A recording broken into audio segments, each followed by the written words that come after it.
Well, we have seen the useful tip on being able to use identities to plug them into one side of an equation to manipulate it and hopefully get the right side of the equation.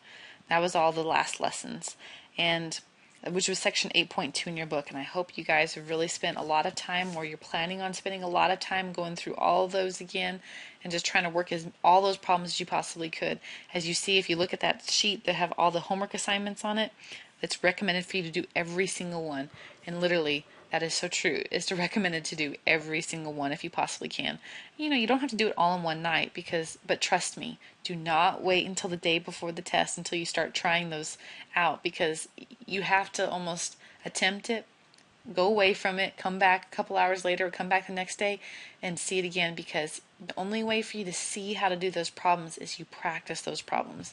So I can't tell you enough. Make sure you spend a lot of time in 8.2 when you get ready for this next test. They're not going to go away. Those identities are going to be in every single section that we're going to do pretty much from here on out. Okay? We're going to take a breather though with this lesson. And this lesson is all about just solving equations. Okay? So it's kind of diving a little bit more into our identities and really understanding some more tools and traits that we can get from it. First question says is we want to solve when is sine theta equal to the negative square root of 2 over 2, and we want to put our answer in degrees. So theta should be something like 30 degrees or 90 degrees or something like that. Okay? Well, first things first is realizing that on that unit circle, where I'm going to land and get a y coordinate of the square root of 2 over 2 happens in two places. It happens both in quadrants 3 and quadrants 4. So theta technically should have two answers. It should have two separate degrees, okay? And in order to get our answer of when one of my y values equal to the square root of 2 over 2, the first thing I can think of, if we want to kind of go back to some past topics, is maybe the reference angle. The reference angle there of when I hit a y value of the square root of 2 over 2 first is technically 45 degrees. So what does 45 degrees relate to when we're down here in quadrants 3 and quadrants 4? Well, 180 degrees plus 45 is 225 degrees.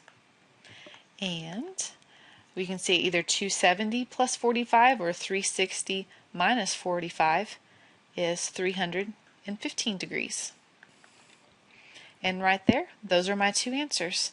So this problem example is starting out with pretty basic. Okay. Next problem, we want to know in radians when does cosecant theta minus 2 equal 0. First thing I can see is, let's first keep kind of solving it here. When does cosecant actually equal 2? And I don't like to have to remember what cosecant is. I like to know sine and cosine, because that's what all of our coordinates are. Our coordinates are x values and y values, not really reciprocals of x values and y values. So it's just realizing here that cosecant is 1 over sine theta. Okay, that's the same thing. Cosecant and 1 over sine theta, that's an identity. Cosecant is 1 over sine. Well, if I want to take the reciprocal of this left side and just write it as sine theta, then I need to take the reciprocal of the right side of this equation. Okay, so saying that cosecant theta equals 2 is the exact same thing as saying that sine theta is equal to a half. And this problem kind of is right back up there in example 1, starting right there. When are my y values equal to a half? Well, my y values are going to be positive in quadrants 1 and quadrants 2. Okay, so in theta this time is going to be in radians. My first y value of a half actually occurs at pi over 6. The second time that I have a y value of a half is over at 5 pi over 6. So it's just slightly up from the x-axis over here and just slightly up from the x-axis over there. And there are my two times when I have y values equal to 1/2. And I kind of want to take the second just to give you guys a little disclaimer. If you have to keep pulling out your unit circle at this time in order to get those answers, please take the second to go back and really spend some time, maybe this weekend or whenever you've got the next free moment, to really go back and understand. And if you want to memorize, fine, that's fine. Just memorize it. But you need to know that unit circle, because you're not going to have it for your test. I would hope you all know it by now, but just in case, go back. All right, next problem. We have 3 tangent squared x minus 1, and we want to solve it using radians. Okay, so I'm going to isolate my trig function part. So let's move this 1 over, and I get 3 tangent squared x is equal to 1. Let's divide off that 3 off the front. So I've got tangent squared x is equal to 1/3. Okay, not so much something I can recognize right off the top of my head, but finishing solving this I want to get just tangent by itself. So let's take a square root, and we're going to do a plus or minus right here. So it says that tangent of x is going to equal plus or minus. The square root of 1 is 1. The square root of 3 is just the square root of 3. So let's clean this up so we really can see what we're working with here. So this problem is saying basically to us, it's either the original problem is basically saying when does tangent of x equal to both plus or minus the square root of 3 over 3. Okay? And since we're dealing with both positives and minuses, we're really looking at all quadrants, because tangent is positive in quadrants 1 and 3, but tangent's negative in quadrants 2 and 4. So really I'm going to get 4 answers for this one. Okay? So when I think about this, I know tangent is a ratio. If you want to write it as, sine of x over cosine of x, you can say that. And I think, okay, I've got 2 basic coordinates here. I've got a coordinate that could either be the square root of 3 over 2, 1/2, or I've got the coordinate that is 1/2 square root of 3 over 2. So which one? Should I take this y value divided by this x value to get the square root of 3 over 3, or this y value divided by this x value? Okay, so if I take 1/2 and divide it by that fraction or multiply it by a reciprocal, there you guys go. You're going to see you get that 1 over the square root of 3, which was basically, by the time I rationalize it, is that one right there. So this is definitely the coordinate I want. The problem says we want to give our answers in radians. So in quadrant 1, when do I get this coordinate the very, very first time? Well, that very, very first time it's going to happen, square root of 3 over 2, is at pi over 6. Okay, so pi over 6, what it relates to in quadrant 2 is 5 pi over 6. In quadrant 3 will be 7 pi over 6. And then in quadrant 4 will be 11 pi over 6. So our answer for all of those angles are those 4 right there. Go into the next example. I want to solve. So we've got more than one term now. We finally don't have just a single tangent squared. We just have to isolate that. We've got 2 of them together. We got 2 of the trig identities, or the trig functions. And in general, let me just show you something real quick so maybe you can recognize this a little better.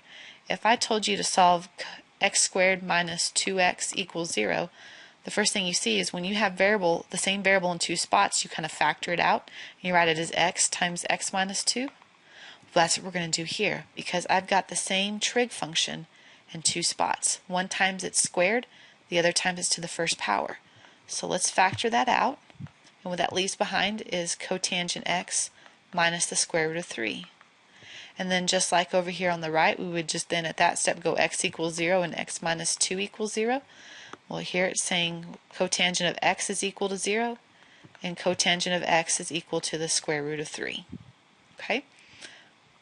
So I should be getting several answers here. The first time I'm going to figure out when is cotangent x equals 0, and the other time when is cotangent x equals the square root of 3. So let's come over here to the right. Cotangent, which is cosine over the sine. Okay, so when does this ratio of cosine to sine equal 0? That can only happen when cosine equals 0. And cosine equals 0 in degrees at 90 degrees and 270 degrees. Okay, just remember, we don't want sine x to be 0, because if sine x equals 0, then this thing's undefined. And it says specifically when this ratio equals 0. So it's only when cosine equals 0. Okay, and on this next one, we want to do a ratio of cosine x to sine x, and we need it to be the square root of 3. So let's go back to those 2 coordinates that I had listed before. One was the square root of 3 over 2 and a half, and the other one was 1/2 square root of 3 over 2. So cotangent is always x divided by y.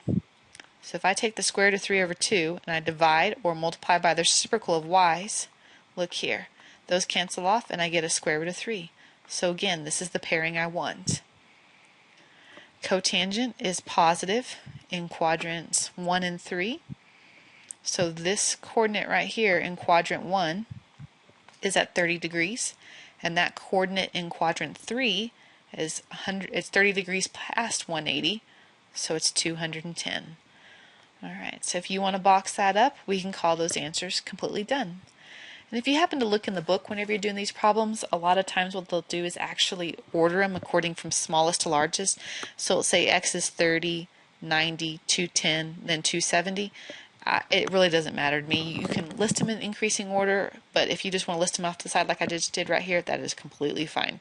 That's how, honestly, I'm going to do it whenever I work your test out to grade the tests. So.